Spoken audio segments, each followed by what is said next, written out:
સૌરાષ્ટ્રના ઘણા જિલ્લાઓમાં ભર શિયાળે માવઠાનો માર છે। યાત્રાધામ દ્વારકાના વાતાવરણમાં પણ પલટો આવ્યો છે। પવન સાથે વરસાદી ઝાપટા પડ્યા છે। મુખ્ય બજારોના રસ્તાઓ પર પાણી ફરી વળ્યા છે। ખેડૂતોના શિયાળુ પાકને નુકસાનની ભીતિ છે। હવામાન વિભાગની આગાહીના પગલે દ્વારકામાં પણ વરસાદી વાતાવરણ જોવા મળી રહ્યું છે। આસપાસના ખેડૂતો ચિંતામાં મુકાઈ ગયા છે। સ્વાભાવિક રીતે ઘણા ખેડૂતો કે જે શિયાળુ પાકને લઈને આશાસ્પદ હતા, જેઓને ઈચ્છા હતી કે શિયાળુ પાકમાંથી સારી એવી આવક મળશે, પરંતુ કમોસમી વરસાદે તેઓની આ આશા ઉપર પાણી ફેરવી દીધું છે। આ તરફ જામનગરના દ્રશ્યો મેં આપને બતાવી રહ્યા છે। કાલાવાડ તાલુકાના વિભાણિયા, રોજિયા, જુવાનપુર, જીવાપર સહિતના આસપાસના ગામોમાં માવઠાને કારણે ખેડૂતોની ચિંતા વધી ગઈ છે। અગાઉ માવઠાએ ખરીફ સિઝનનો સોથ બોલાવ્યા બાદ હવે રવિ સિઝન પર પણ આફતના મંડાણ થયા છે। ભર શિયાળે ગ્રામ્ય વિસ્તારમાં વરસાદી વાતાવરણ સર્જાતા ઘઉં, જીરું, ચણા, ધાણા, રાયડો સહિતના રવિ પાકનું વાવેતર કરનારા ખેડૂતોની ચિંતામાં વધારો થયો છે, કારણ કે ખરીફ સિઝનમાં નુકસાન બાદ ખેડૂતોની એકમાત્ર આશા રવિ સિઝન છે। એમાં પણ માવઠું આવતા આખું વર્ષ ગુજરાન કેમ ચલાવવું એ મૂંઝવણ ઊભી થઈ ગઈ છે।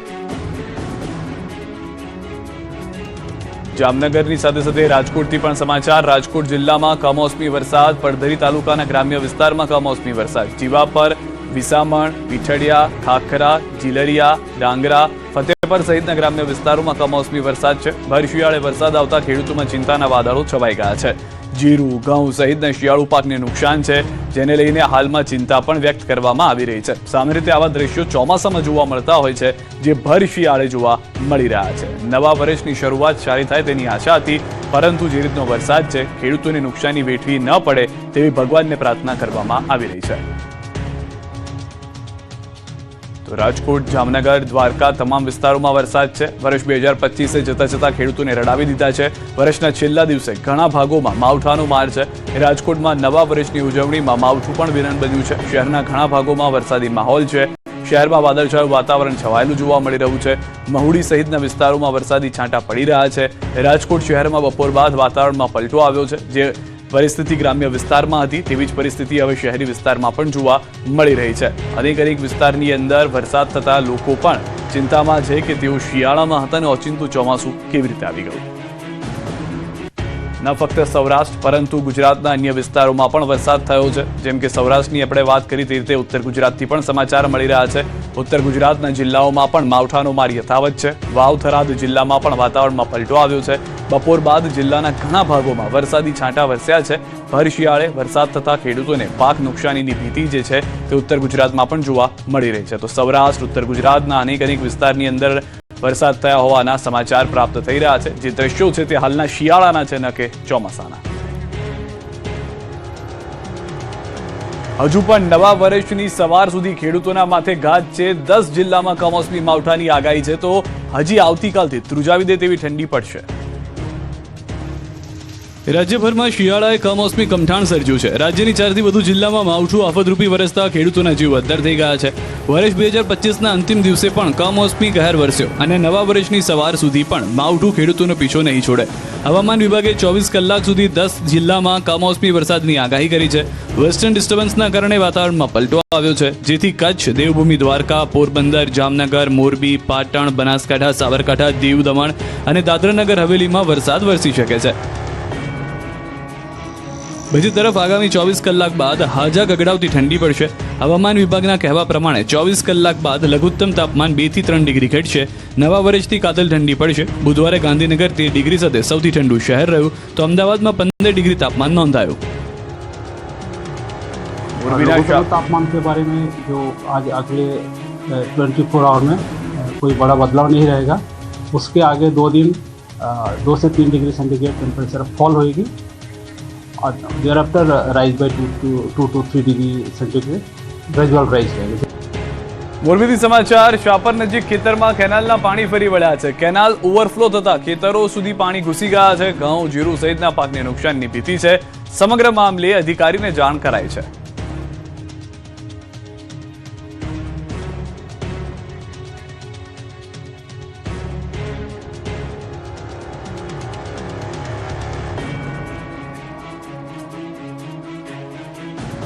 ગુજરાત એસટીના ભાડામાં 3% વધારો કરવામાં આવ્યો છે, જેનો 27 લાખ મુસાફરો પર પ્રભાવ પડશે, જેનો આજ મધરાતથી જ અમલ કરવામાં આવશે. ઉલ્લેખનીય છે કે 28 માર્ચ 2025ના રોજ ભાડામાં 10% વધારો કર્યો. આમ 9 મહિનામાં બીજી વાર ભાડા વધારો કરવામાં આવ્યો. હવે 31 ડિસેમ્બર 2025ની મધ્યરાત્રિથી લોકલ બસમાં 9 કિલોમીટર સુધીના મુસાફરોને કોઈ ભાડા વધારો લાગુ નહીં પડે, જ્યારે 10 થી 60 કિલોમીટરમાં ₹1નો વધારો કરવામાં આવ્યો છે, જેથી લોકલ સર્વિસમાં મુસાફરી કરતા મુસાફરો પર આ ભાડા વધારાની નહિવત અસર જ પડશે.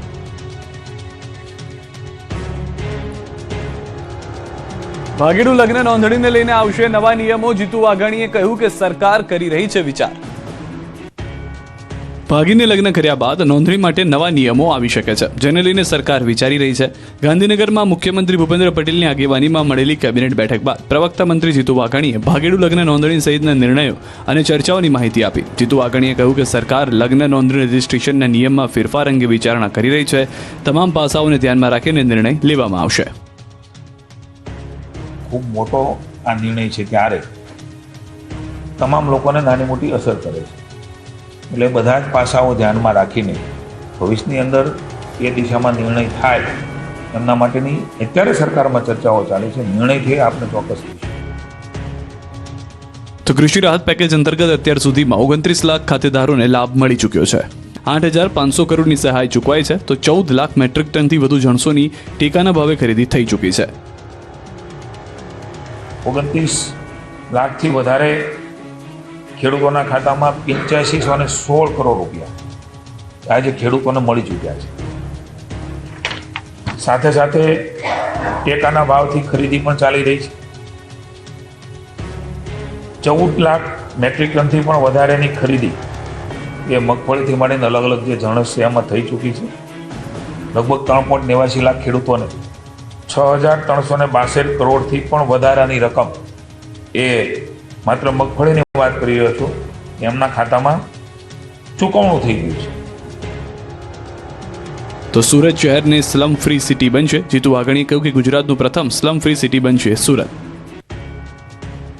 સુરત આ સ્લમ ફ્રી દેશનું પહેલું સિટી બની શકે એવી શક્યતાઓ છે. માનનીય મુખ્યમંત્રી ભૂપેન્દ્રભાઈના નેતૃત્વની અંદર માત્ર 5% સ્લમ બચ્યો છે.